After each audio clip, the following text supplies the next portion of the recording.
আল্লাহু আকবার আল্লাহ এ নামে বাড়া আল্লাহ নামে আল্লাহু আকবার আল্লাহু আকবার লা ইলাহা ইল্লাল্লাহ।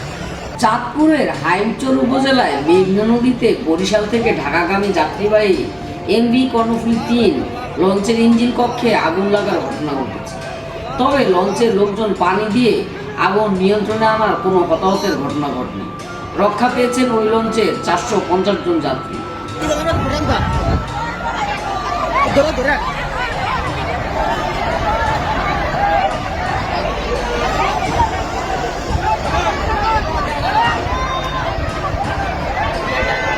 উপজেলার নীলকমল ইউনিয়নের মাঝের চরের বেলা সোয়া 11টার দিকে এই ঘটনা ঘটে।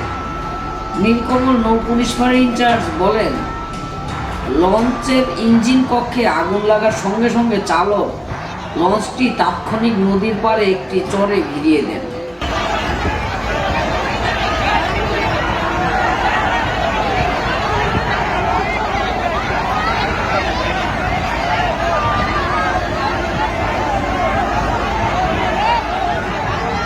এই সময় ওই লঞ্চে থাকা যাত্রীরা দ্রুত চরে নেমে যান।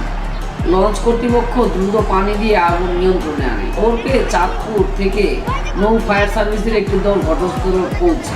ফায়ার সার্ভিস চাঁদপুরের উপসহকারী পরিচালক বলেন, লঞ্চের ইঞ্জিন কক্ষে একটি চার্জার থেকে আগুন লাগলেও আমরা যাওয়ার আগেই লঞ্চের লোকজন আগুন নিয়ন্ত্রণে আনেন। বড় ধরনের কোনো ক্ষয়ক্ষতি হয়নি।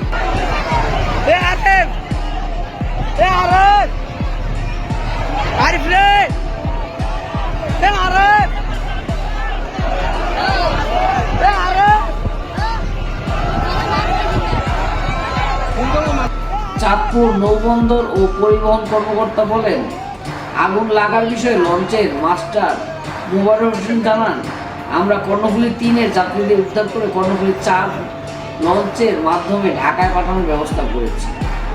নাইম খান, ইটেন টিভি নিউজ, ঢাকা।